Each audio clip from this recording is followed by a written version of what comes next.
Dear students, Assalamu alaikum.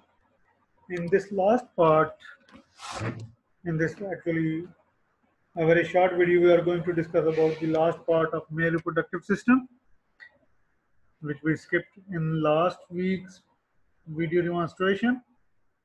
So I am just going to demonstrate about the histological features of accessory sex glands.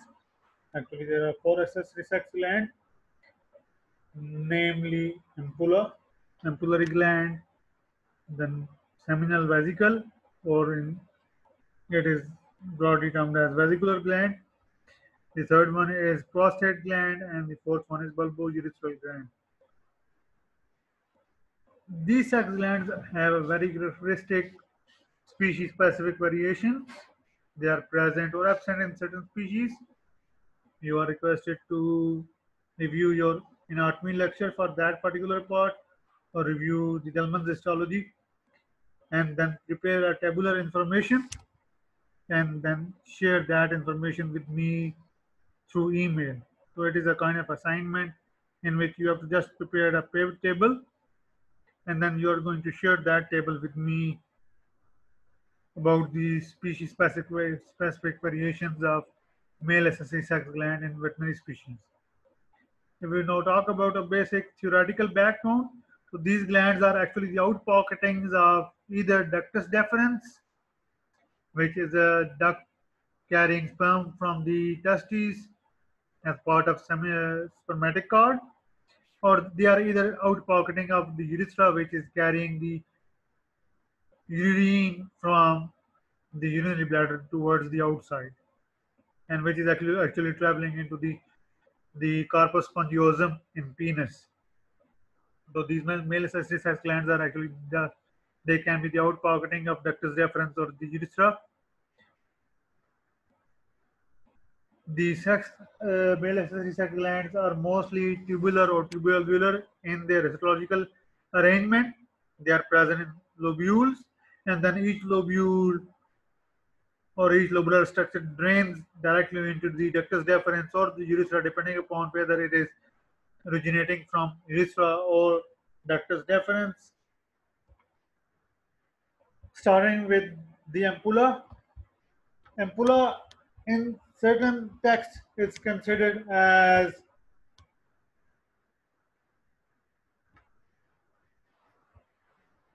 the enlargement of ductus deferens, or basically it is the terminal portion of ductus deferens which is going to enlarge or basically widen compared to the diameter of the ductus deferens due to the presence of glandular unit in its wall. The wall of ductus deferens, which have the glandular compartment, will have more diameter than the remaining ductus deferens, and the glandular composition of the wall, they are branch tubular or tubular glands with specific excretory ducts. The glands are located below or beneath the epithelium of terminal ductus deferens. The epithelial lining of the secretory units of the ampulla are simple columnar. Some text says that it is pseudostratified columnar, consisting of columnar secretory cells, and below that they have basal cells, but we are going to restrict with simple columnar epithelium, which is surrounded by the connective tissue. And around connective tissue of the lining epithelium of secretory unit, there is no muscular presence, or there is no smooth muscles present. Now, if we look at an histological view, the centralmost part, epithelial line part, is ductus deferens indicated by D, and below beneath its epithelium, now where the cursor is moving, you can see there are outpocketings of this ductus deferens, which are present in the shape of tubular or tubular units lined by simple columnar or pseudostratified columnar epithelium. So these outpocketings in the last terminal portion of the ductus deferens in animal is considered as the ampullary gland. Now you can easily distinguish that if they are not present, then the overall diameter of this ductus deferens will be comparatively very less compared to the glandular part, where the glands have increased the diameter of this unit, and then or surrounding this Glandular portion is the connective tissue stroma, which is devoid of smooth muscles. Now, if we talk about the seminal vesicle or vesicular glands, they are paired highly coiled tubular glands, which empties directly into the ductus deferens. So they are also derived from ductus deferens. The lining epithelium of vesicular gland or seminal vesicle is pseudostratified columnar epithelium, which are arranged in lobules, and the very characteristic lobular appearance due to the highly convoluted mucosal folds. The vesicular glands on low magnification just resembles a honeycomb saccule because of the highly branched folded mucosa of the vesicular gland. Outside epithelium, there is lamina propria, which is connective tissue, and this connective tissue is rich in collagen, elastic fiber, and it also have smooth muscles in it. Now, if you look at its histological diagram, now just look at the right side low magnified image that you are visualizing about three lobules, which are surrounded by the stroma component, which is highly collagenous, elastic, and muscular part. And within the lobule, due to the highly folded mucosa, there are lots of smaller units, folded units of the mucosa, giving it a honeycomb-like appearance on low magnified image. If we magnify that particular part or the individual mucosal folds, you will see that it is lined by simple columnar or pseudostratified columnar epithelium. The tall columnar cells are actually the secretory cells which produce the specific secretion of this particular gland. And below epithelium in stroma, you can easily distinguish the smooth muscles in along with the connective tissue components which are present below the folded mucosa. And within the folds, you can easily distinguish the lamina propria connective tissue component. और lobule की boundary के ऊपर आपको spindle shape cell नजर आ रहे हैं smooth muscles के which are more eosinophilic. So moving towards the next gland, which is prostate gland. It is again a tubular gland where the epithelium, which is lining the lumen of this gland, is composed of variable height. So some texts say that it is lined by simple cuboidal epithelium, simple columnar epithelium, and some says it also have certain areas of pseudostratified columnar epithelium. But the important thing that the glands have stromal component, which have also smooth muscles.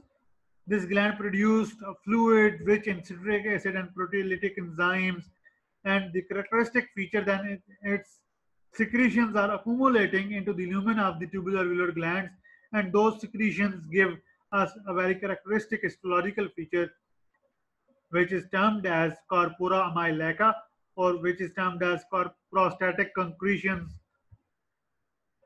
which appears like these lumen-filled concentric layers of the secretions, which are citric acid and proteolytic enzymes, which are temporarily stored into the lumen, and they are giving a concretion-like or concentric layer-like arrangement, which is termed as corpora amyleca, labeled as C. If we look at the more magnified part, so here it is, the white arrow is indicating a corpora amyleca, which is present in the luminal part of the gland, which is lined by simple cuboidal or columnar epithelium. The stromal component is highly collagenous, and in its collagenous part, there are spindle-shaped smooth muscle cells are also present. So here you can easily distinguish that this is a lining epithelium glandular part. Outside the glandular epithelium, there is connective tissue component, and there in certain parts of the glandular epithelium there are the characteristic histologically characteristic prostatic concretions present in it.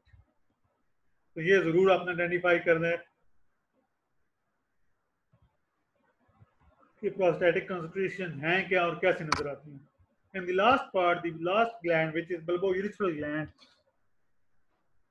which is composed of paired tubular glands, which is lined by columnar epithelium, and these columnar epithelium have mucus producing cells in it. So these cells produce mucus content.